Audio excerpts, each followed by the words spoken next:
50,000 বছর হবে কিয়ামতের সেই দিনটা।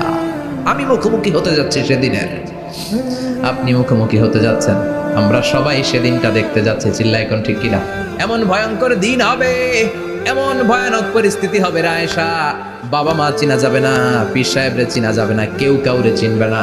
আল্লাহ তুমি আমারে বাঁচাও বাঁচাও বলে যে মাথাটা একবার উপরের দিকে করবে, কার গায়ে জামা আছে কার গায়ে জামা নাই সেদিক নজর দেওয়ার সময়টাও কেউ পাবে না রে আয়েশা। লা তারা ফিহা ইওয়াজা ওয়ালা আমতা, উঁচু নিচু নাই, একেবারে সমান সমান হবে, সবাই দাঁড়াবে। পাগল পাড়া হয় আর দাঁড়াতে পারে না। কতক্ষণ দাঁড়াবো আমরা? 50,000 বছর আমাদের দাঁড়িয়ে থাকতে হবে। মানুষ পাগল হয়েছে সাইয়েদনা আদমের কাছে যেয়ে বলবে, আবাল বাশার, ও সব নবীদের পিতা আদি পিতা, আর তো দাঁড়িয়ে থাকতে পারি না, আল্লাহরে বলেন বিচার কার্য শুরু করতে। এসপার ওসপার একটা হয়ে যা, হয় জান্নাতি নয় জাহান্নামী, আগে বিচার শুরু করতে বলে। সাইয়েদনা আদম বলবে আমি পারবো না, কারণ নবীও উম্মত চিনবে না, উম্মত নবী চিনবে। পীর আর মুরিদের তো কোনো সম্পর্কই থাকবে না। চিল্লা এখন ঠিক কিনা? চিনবে না, কেউ কারো পরিচয় দিতে চাইবে না। ভয়ানক এক পরিস্থিতি।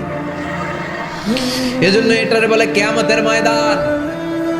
সাইয়েদনা আদম বলবে আমি পারবো না, আমার কাছে এসে লাভ নাই, তোমরা নূহ আলাইহিস সালামের কাছে যাও। সাইয়েদনা নূহ বলবে পারবো না, ইব্রাহিম আলাইহিস সালাম বলবেন পারবো না, সাইয়েদনা ঈসা আলাইহিস সালামও বলবেন পারবো না। তবে ঈসা আলাইহিস সালাম বলবেন শোনো, এত জায়গায় দৌড়ে যে কোনো লাভ নাই, জায়গা মতন যাও, কাজ হতে পারে সব। আজকের এই কঠিন দিনে আমাদের সবার বিপদ, এই বিপদের দিনে কেউ আল্লাহর সামনে দাঁড়াতে পারবে না একজন ছাড়া।